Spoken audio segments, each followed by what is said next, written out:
परमेश्वर कबीर साहब जी महाराष्ट्र के पंढरपुर के पास एक आश्रम बनाकर सत्संग किया करते थे। सत्संग में ज्ञान की बातें बताते थे जो सभी लोगों को बहुत अच्छी लगती थी।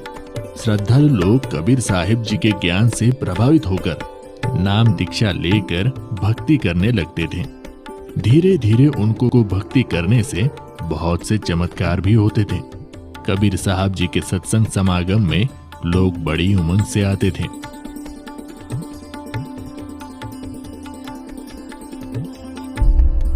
उन्हीं भक्तों में से एक भक्त का नाम रंका था। रंका भगत जी एक सच्चे सेवक थे। उनकी पत्नी बंका तथा बेटी अवंका भी भक्ति किया करती थी। उनका परिवार बहुत निर्धन था। दोनों पति पत्नी जंगल से सूखी लकड़ियां तोड़कर लाते थे और उनको शहर में बेचकर अपना घर चलाते थे। उस काम में वो बहुत ही मेहनत किया करते थे। कबीर साहिब जी के साथ में नामदेव नाम के एक भक्त रहते थे तथा वे भी कबीर जी के शिष्य बन गए थे। एक दिन उन्होंने अपने गुरुदेव कबीर जी से प्रार्थना की और बोले, हे गुरुदेव, आपके भगत रंका बहुत निर्धन है। ये जंगल से लकड़ियां तोड़ कर लाते हैं और उसको शहर में ले जाकर बेचते हैं।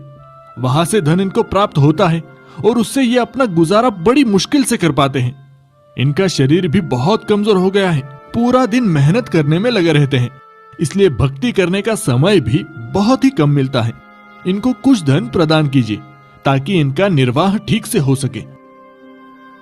कबीर साहिब जी ने कहा, भक्त नामदेव, मैंने इनको धन देने की बहुत बार कोशिश की, परंतु ये लेते ही नहीं। हे गुरुदेव, आप फिर से धन दीजिए, ये अब की बार अवश्य लेंगे। बड़े दुखी है दोनों। ठीक है बेटा, समय आने दो।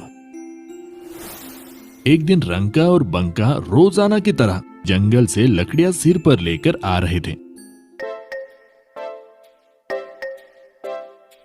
जिस रास्ते से वे दोनों आ रहे थे तो कबीर जी अपने शिष्य नामदेव जी को साथ लेकर उसी रास्ते पर आ गए।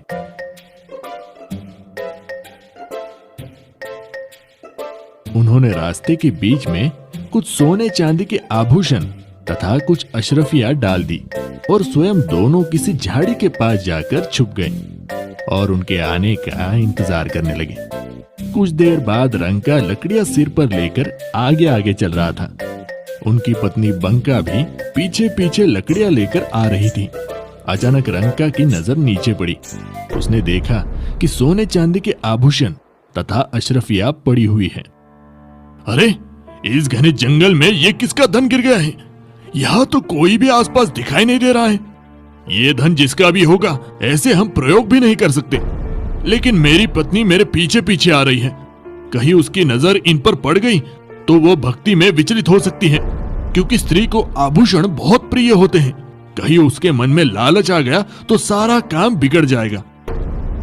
ये विचार करके सारे धन को छुपाने के लिए उस पर पैरों से मिट्टी डालने लग गया। बंका की नजर अपनी पति की गतिविधियों पर पड़ी तो उसे बात समझते देर न लगी और दूर से ही कहने लगी, चलो चलो भगत जी, मिट्टी पे मिट्टी क्यों डाल रहे हो? हाँ हाँ, चलो घर चलते हैं, आज तो बहुत देर हो गई। फिर दोनों पति पत्नी उस सारे धन को लांघकर घर चले गए। देख लो नामदेव, अब मैं क्या करूं, ये धन लेते ही नहीं। नामदेव जी को भी एहसास हो गया कि उनके लिए ये धन तो मिट्टी के समान है। वास्तव में धन तो राम नाम की भक्ति का धन होता है जो कभी भी नष्ट नहीं होता।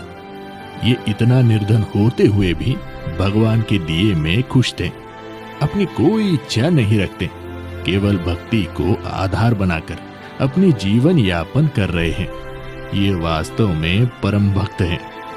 कबीर साहिब जी कहते हैं, कबीरा सब जग निर्धना, धनवंता न कोय, धनवंता सोई जानियो, राम नाम धन होए।